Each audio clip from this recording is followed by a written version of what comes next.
La loi des choix. Le libre arbitre est une grande responsabilité qui représente à la fois un fardeau et un bienfait. Le choix est entre nos mains. Et notre futur dépend en grande partie des choix que nous faisons dans le présent. Même si nous n'avons pas toujours le contrôle sur les circonstances de notre vie, nous avons la capacité de choisir nos réactions face aux événements qui se présentent. En nous réappropriant le pouvoir de choisir, nous trouvons le courage de vivre totalement dans ce monde. La loi des choix nous apprend que les décisions ne se prennent pas en parlant, mais en passant à l'action.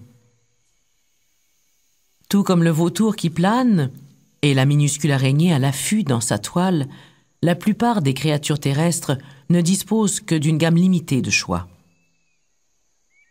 Elles agissent selon leur instinct et selon l'appel de leur nature.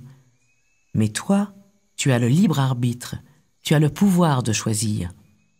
Par ta vie, tu exprimes l'exercice de ce pouvoir et ta destinée est en grande partie déterminée par les choix que tu as faits dans l'instant. Le libre arbitre signifie que tu peux choisir de t'en tenir aux lois qui s'expriment par le biais de ta plus profonde intuition ou que tu peux laisser tes impulsions, tes peurs et tes habitudes mener la danse. Je n'ai pas l'impression d'avoir toujours choisi l'orientation que je voulais dans ma vie. Quelquefois, j'ai l'impression qu'il s'agit plutôt du destin. La plupart des décisions sont prises par la sagesse subconsciente.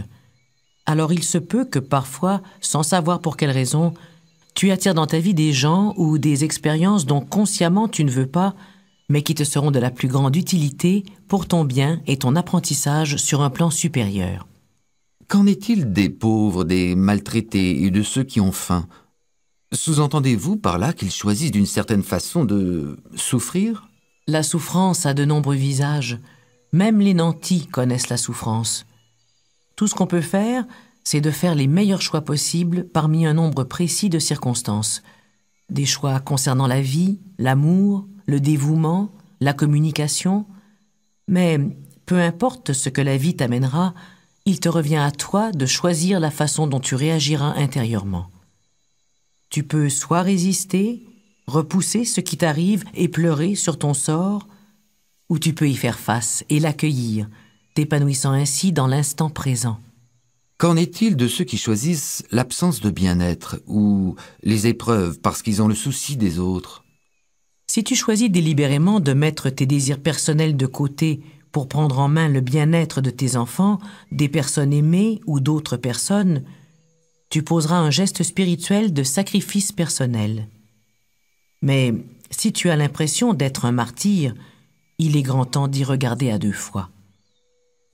Lorsqu'on prend trop de responsabilités pour les autres, on les prive des leçons qu'ils pourraient tirer des choix qu'ils font.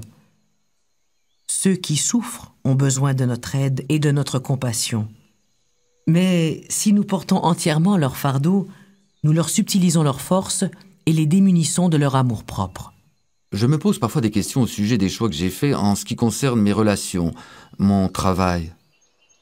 Mais aussi de ton travail, de tes amis, de l'endroit où tu vis et de ta vie. Certaines personnes qui ont oublié qu'elles avaient le pouvoir de choisir se sentent prises au piège par une relation.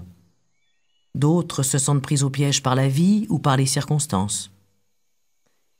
Si tu ne réalises pas que tu as le pouvoir de dire non, tu ne pourras jamais véritablement dire oui, que ce soit à tes relations intimes, à ton travail, à ta vie ou à quoi que ce soit d'autre. Réaliser le pouvoir que tu as de choisir ta voie et d'en changer quand tu le veux, sans te préoccuper des pressions ou des idéaux provenant de l'extérieur, c'est un peu comme refaire surface après avoir été submergé pendant longtemps. Tu seras peut-être tenté de modifier ta situation maritale, ta carrière ou tout autre domaine de ta vie dans lequel tu éprouves des difficultés ou des frustrations. Mais le choix le plus noble consiste le plus souvent à accepter en toute responsabilité la situation présente et à la vivre totalement et intentionnellement avec plus de présence et de passion que jamais. Plus tu feras honneur à la loi des choix, plus tes intentions de vie seront claires. Tu créeras ta vie Et au lieu de te demander si tu es sur le bon chemin, avec la bonne personne, ou si tu fais le travail qui te convient, tu vivras chaque jour par choix et le plus totalement possible.